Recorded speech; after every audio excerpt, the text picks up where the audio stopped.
more you listen, the more you'll know. It's Brian Kilmeade. Today we announced something new, COVID safety requirement for our health workers, the workers we depend on the most and the workers who are the most vulnerable. We need a strong, clear approach that every single one of our workers gets vaccinated or gets tested weekly. This will begin on August 2nd. All of our health and hospitals staff, all of our clinical workers for Department of Health.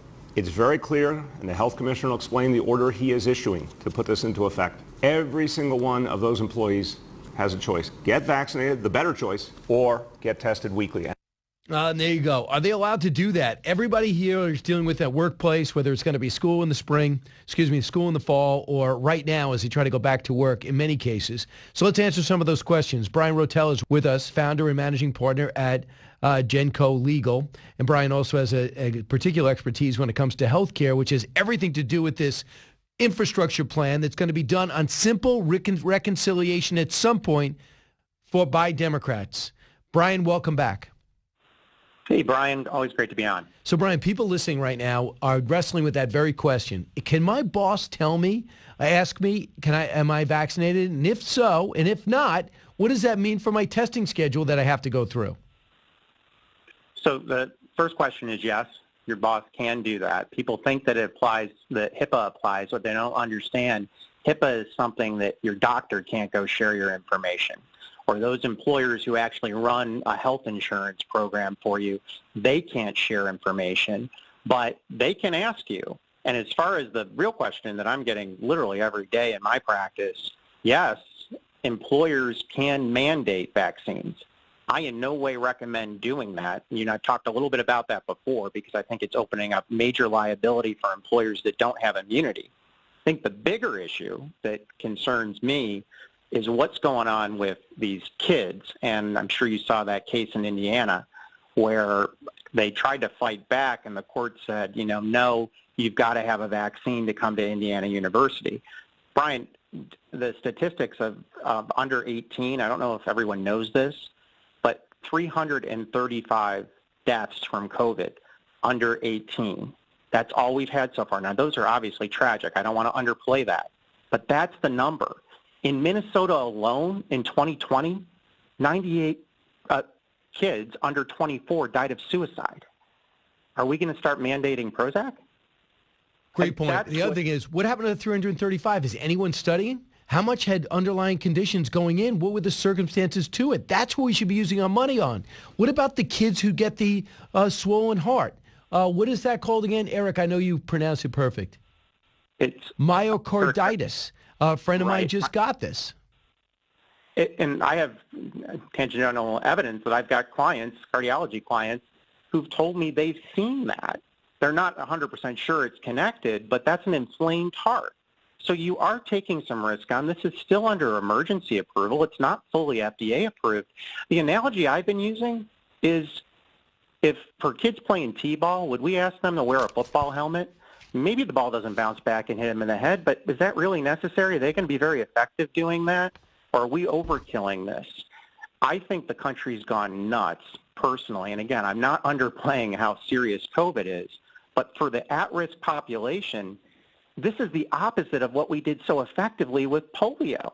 With polio, you had who was impacted mostly? Children, right?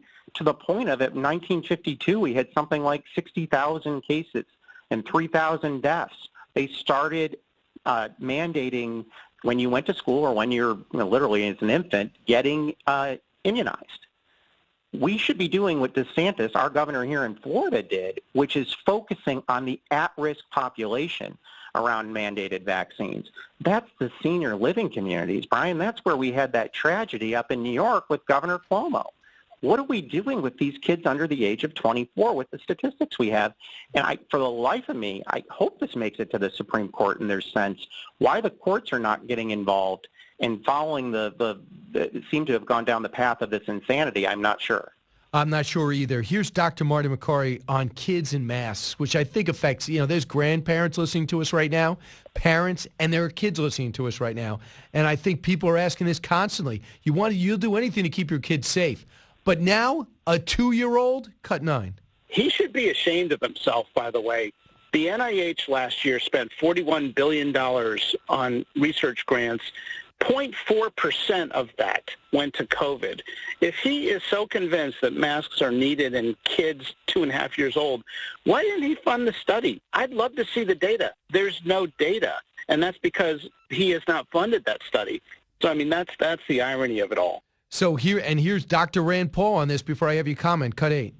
There's no science to have kids in masks. No kids should be wearing masks in America at this point. The death rate is less than the seasonal flu for children.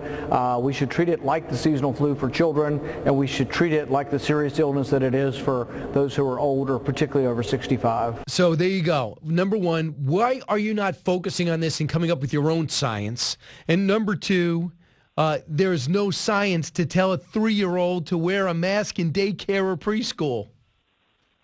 Yeah, Brian, I would direct everybody to the CDC.gov H1N1 flu back in 2009 and what they put out there.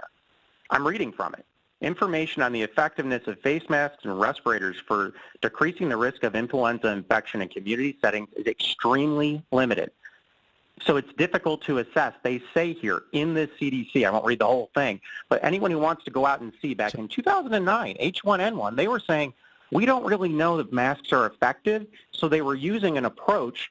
All right, if you're going to be someplace where you think, let's say, like on an airplane or in a doctor's office, that may be a setting, or you're with an at-risk population where you need to wear a mask. Putting them on two-year-olds, I'll go back to my analogy again. It's putting football helmets on kids playing t-ball.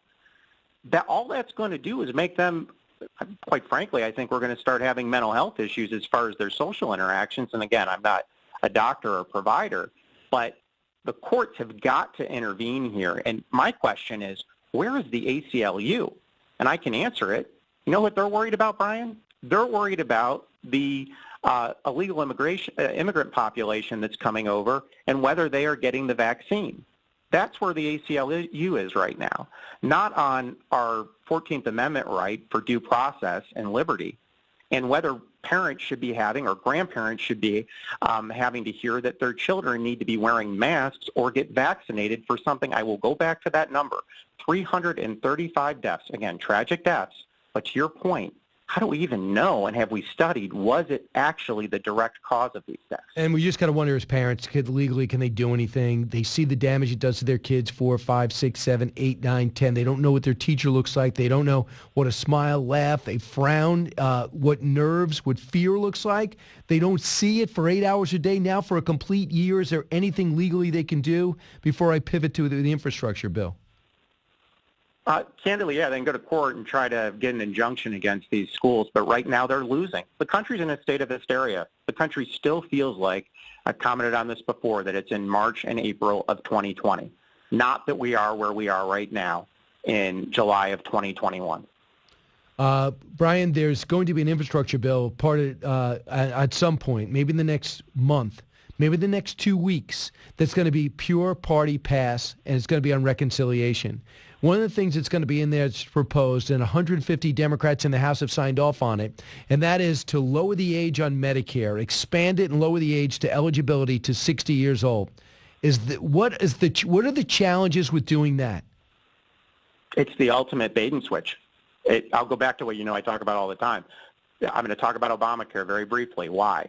Obamacare, President Biden opened up an entire period, a new period. Remember, we used to just have open enrollment in October.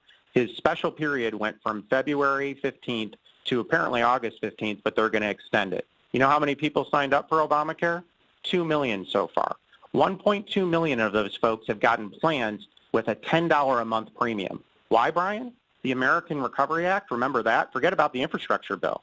Poured trillions of dollars in subsidies to these insurance companies, big insurance. That lobby won well here, right? And again, I've said before, there's good insurance companies out there, but Obamacare has basically been completely now funded by the U.S. taxpayer, and Obamacare premiums are lower than what somebody in the 60 to 65, and there's a study on this, population, especially the more impoverished or working class, let's say you make $32,000 in Houston, as an example. You would pay for a silver plan on Obamacare, $88. If traditional Medicare, and folks who are on Medicare know this in your audience. Most folks don't know this. There's traditional Medicare, and it's got a Part A and a Part B. The A is the hospitalization part. The B is your doctor visits. A vast majority of people buy what's called Medicare Advantage through private insurance companies. That's what starts jacking up the rates. So under my example, it would cost $284 for that same person making $32,000 in the city of Houston to get Medicare under what they're proposing above the age 60 compared to going on the Obamacare exchanges that are now supersized in their subsidies. I see it as a massive bait and switch, and my personal belief is what you're almost looking at, use the analogy of something like the airline industry. This is a very behind-the-curtain overtaking of all of health insurance by taxpayers' dollars being used as compared, going through to the insurance companies, as compared to being paid by what? Your employer contributions, people 60 to 65 work, and also personal contributions.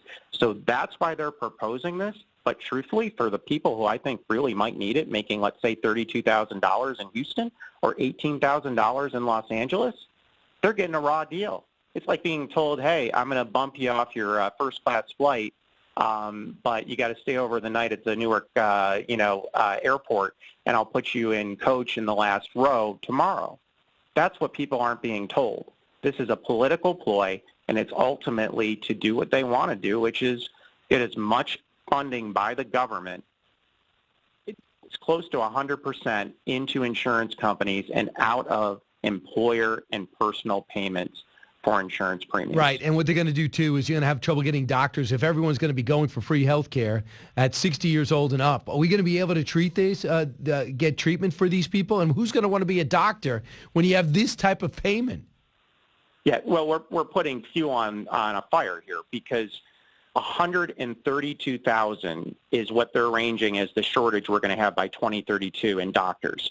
Now, we're going through COVID, and we had to deal with bringing doctors out of retirement. We had to open up where doctors who are licensed in Florida, let's say, could practice in New York. We were doing some stuff that we have never done. I don't know that that's safe. In fact, I don't think that it probably is safe. And where have we had the massive shortage? What are we really talking about, which people should be caring about? Primary care. I'll say it again, primary care. Do you think people want to go into primary care when they're going to have this huge influx of people coming in? You know where they are? They're in the specialties. They're in cosmetics. They're in doing surgical intervention. There's more money in that. If I were a kid in college and looking at med school, there is no way I would be considering, and it's sad because I have tons of respect for them and represent many of them, primary care medicine. For people out there, they do this. Watch what happens to how slow it takes for you to get an appointment if you're one of these folks that's on Medicare over 65 when they open it up to 60 and to 65. You're about to find all that out. Bryan Rotella, thanks so much. Always a pleasure, Brian.